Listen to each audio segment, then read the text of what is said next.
ડભોઈ તાલુકાના વઢવાણા તળાવમાં 8 વૃક્ષ કાપી નાખતા ગામજનોમાં આક્રોશ જોવા મળ્યો હતો. પર્યાવરણ પ્રેમી ઈશ્વરભાઈ મણીલાલ વસાવાએ જણાવ્યું હતું કે 8 ઝાડ પક્ષીઓ માટે આશીર્વાદરૂપ હતા. દેશ વિદેશના પક્ષીઓ તેના પર બેસતા હતા. લાકડા ચોરો પકડવા માટે ગામજનોની માંગ અથા પામી છે. પર્યાવરણ દિવસે જ વિનાશ. ડભોઈ તાલુકાના વઢવાણા તળાવમાં પક્ષીઓના આશરા સમાન 8 મોટા વૃક્ષોનો સોથ વળી ગયો. ડભોઈ વિશ્વભરમાં 5મી જૂનને વિશ્વ પર્યાવરણ દિવસ તરીકે ઉજવવામાં આવે છે, જ્યાં કરોડો રૂપિયાના ખર્ચે વૃક્ષારોપણના કાર્યક્રમો થાય છે. પરંતુ ડભોઈ તાલુકામાં આવેલી પ્રખ્યાત રામસર સાઇટ વઢવાણા તળાવ ખાતે આ જ દિવસે પર્યાવરણના લીરે લીરા ઉડ્યા હોવાની ચોંકાવનારી ઘટના સામે આવી છે. કેટલાક અસામાજિક તત્વો અથવા લાકડા ચોરો દ્વારા તળાવની મધ્યમાં આવેલા પક્ષીઓના આશ્રયસ્થાન સમાન 8 જેટલા મોટા અને જૂના વૃક્ષો કાપી નાખવામાં આવ્યા છે. પક્ષીઓનો હક છીનવાયો. ચોમાસા અને શિયાળામાં સર્જાશે કટોકટી. ડભોઈ તાલુકાના વઢવાણા તળાવ માત્ર જળાશય નથી, પરંતુ દેશ વિદેશથી આવતા હજારો યાયાવર પ્રવાસી પક્ષીઓ માટેનું એક સુરક્ષિત ઘર છે.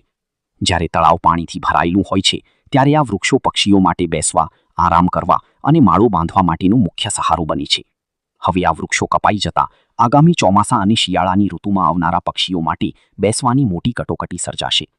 મોટો સવાલ: તળાવની સુરક્ષા અને દેખરેખ માટે વન વિભાગ અને સ્થાનિક તંત્ર તૈનાત હોવા છતાં તળાવની વચ્ચોવચ આટલા મોટા વૃક્ષો કપાઈ ગયા અને કોઈને ખબર પણ ન પડી. આ સુરક્ષા વ્યવસ્થા સામે મોટા સવાલો ઊભા કરે છે. તંત્ર સામે ઉઠતા વિધક સવાલો: ક્યાં છે વન વિભાગની વોચ?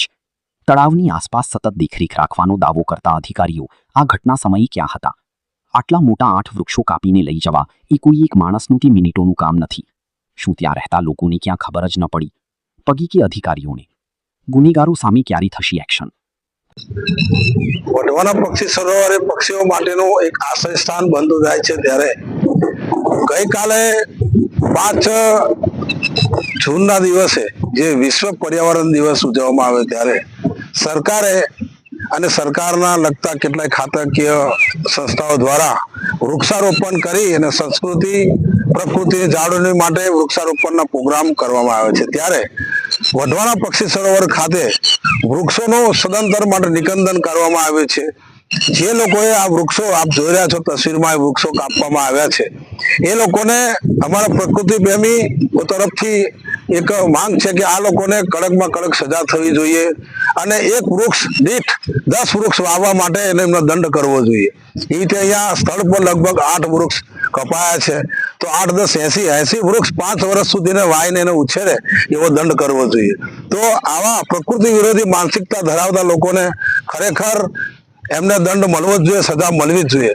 આ પક્ષી સરોવર એટલે પક્ષીઓ માટે ખરું, પશુઓ માટે, બધા માટે આશ્રય સ્થાન છે અને વૃક્ષો વાવી અને જતન કરવું એ કેટલું કપરું ચઢાણ છે. આજે પ્રકૃતિની અંદર જોવા જઈએ તો કેટલે આપણે ગ્લોબલ વોર્મિંગ ને એના કારણે વાતાવરણ કે ગરમી કે ઉપર નીચે થયા કરે છે. ત્યારે અસહ્ય ગરમીના કારણે પબ્લિક ત્રાહિમામ પોકારી રહી છે. ત્યારે પક્ષીઓનું આ આશ્રય સ્થાન વઢવાણા પક્ષી સરોવર, ત્યાં વૃક્ષો કાપી રહ્યા છે લોકો.